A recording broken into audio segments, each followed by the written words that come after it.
कार्यादेश महिना दीड महिन्यात द्या, तेही काम चालू होणार आहे. त्यामुळे घोडबंदर रोडला त्या ठेकेदाराचं गायमुक्त काम चालू असल्या कारणानं सुद्धा फार मोठ्या प्रमाणात वाहतूक येणार आहे. तर मला असं वाटतं हे काम आता दोन्ही पॅरलल लवकर जर केलं, आता ट्रॅफिक वाल्यांवर थोडंसं येणाऱ्या लोकांचा आपल्या लागणार. पण शेवटी कसं आहे की 6-8 महिने वर्षभर हा त्रास सहन केल्यानंतर लोकांना भविष्याचे सगळे पुढल्या 50 वर्षात तरी भविष्यात लोकांना त्रास होणार नाही अशा प्रकारे अंतर्गत रस्त्याने. आता मी सुद्धा कधी कधी जाताना मी काय करतो की कासार वाढवलेला ट्रॅफिक जाम असतं. मी ह्या आनंदनगर मध्ये शिरतोरी त्या विहंगवाडीच्या इकडनं वेदांत हॉस्पिटलच्या इकडनं बाहेर पडतो, मग पुढे परत मी दुसऱ्या रस्त्याने लेफ्टने जातो आणि लिंक रोड घोडबंदर परिसरातले सगळे लिंक रोड जॉईन करण्याची एक प्रक्रिया ती होती. आपण जे 500 करोड आपल्यासाठी खर्च करते MMRDA, तर माझी आता टाउन प्लॅनिंगची लोक आहेत का कोणी? सुनील पाटील तुमच्याबरोबर हे आहेत, ADDP वगैरे आहेत. आपल्याला एक्विजिशनची प्रक्रिया ती फार महत्वाची आहे. काय होतं की टाउन प्लॅनिंग आणि बांधकाम खात्याचा थोडस तो आपला समन्वय सुद्धा सुनील पाटील ADDP नाहीत का?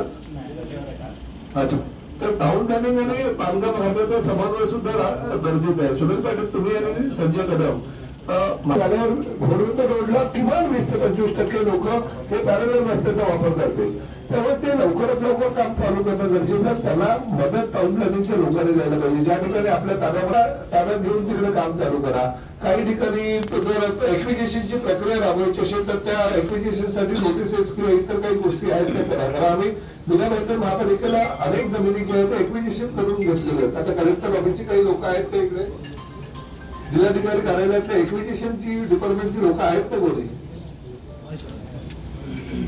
हा, आता तुम्हाला माहिती आहे का उर्मिला पाटील नसतील कारण त्या 1 वाजताच्या मीटिंग मध्ये आहे. पण मीरा भाईंदर महापालिकेमध्ये आपण काही एक्विजिशन केलेलं आहे जमिनी, बरोबर ना? तर त्याच धर्तीवर जर आम्हाला काही गरज लागली तर आम्ही नोटिसेस वगैरे इश्यू करू. ती फास्ट तुम्ही जर प्रक्रिया केली याच्यामध्ये ओवळा मार्गाच्या कॉन्स्टिट्युएन्सीमध्ये पण साधारणतः 500 कोटी रुपये खर्च करून ओवळा माधववाडीचे माझी वाड्याचे काही याचं पॅकेज 1 जे आहे सर, या पॅकेज 1 40 मीटर रोड आहे रिझर्व प्लेग्राऊंड ते काँग्रेस सिटी टू मोगटा.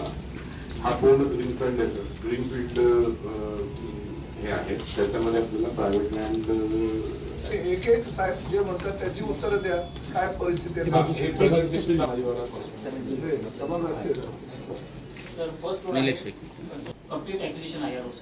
हो सांगा जरा उत्तर द्या आपल्या टाउन प्लॅनिंगच्या लोकांनी, कारण तुमच्या सांगण्यावरच आम्ही ते रस्ते घेतलेले.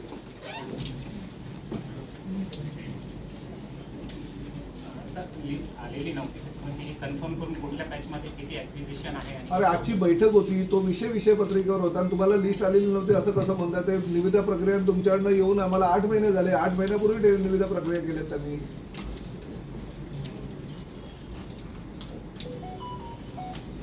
आणि तुम्ही पण संजय कदम तुम्ही यांना माहिती दिली होती सगळी. कसं होणार काम?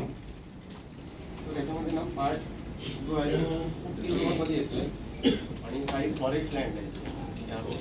सांगा ना काय काही नाही, किती मीटर फॉरेस्ट लँड आहे, किती प्रायव्हेट आहे हे माहिती पाहिजे ना आपल्याला. कारण तुमच्या डिपार्टमेंट कडनं आम्हाला जी यादी आली, मला स्वतः शिंदे आधी तुमच्याकडनं आलेल्या लिस्टनुसार आम्ही MMRDAला विनंती केली सर. ती विनंती पण उलट MMRDA करायला तयार नव्हतं. तर मी शिंदे साहेबांना 2-3 वेळा फोन संजय मुखर्जी साहेबांना करायला सांगून ते रस्ते मंजूर करून घेतले. मग त्याची निविदा होत नव्हती. मग आता यामध्ये किती टक्के जागा ताब्यात आहे?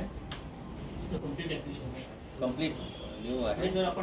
आणि माहिती जी मिळाली ना ते टाउन प्लॅनिंगने योग्य दिलेली नाही सर. पूर्ण 100% नाही आहे. काही जमीन आपल्या ताब्यात आहे. असू शकते सर. सांगतो असं की जे नवीन रस्ते करायचे आहेत तिकडे ऍक्च्युअली कम्प्लीट आहे आणि काही रस्ते म्हणजे 17 काही रस्त्यांचं आपण एक्झिस्टिंग रोडचं कम्प्लीटिंग करतो. तिकडे इश्यू आपल्याला नाही पण ऑलरेडी इस्टॅब्लिश. मला असं म्हणायचे आहे की याच्यामध्ये संबंधित ज्या विभागाचे जे इंजिनियर असतील त्यांना आपण जोडून द्या आमच्या लोकांसोबत. टाउन प्लॅनिंगचं काम आहे. टाउन प्लॅनिंग इंजिनियर तर आहे, इंजिनियर काम करतात. टाउन प्लॅनिंगच्या लोकांनी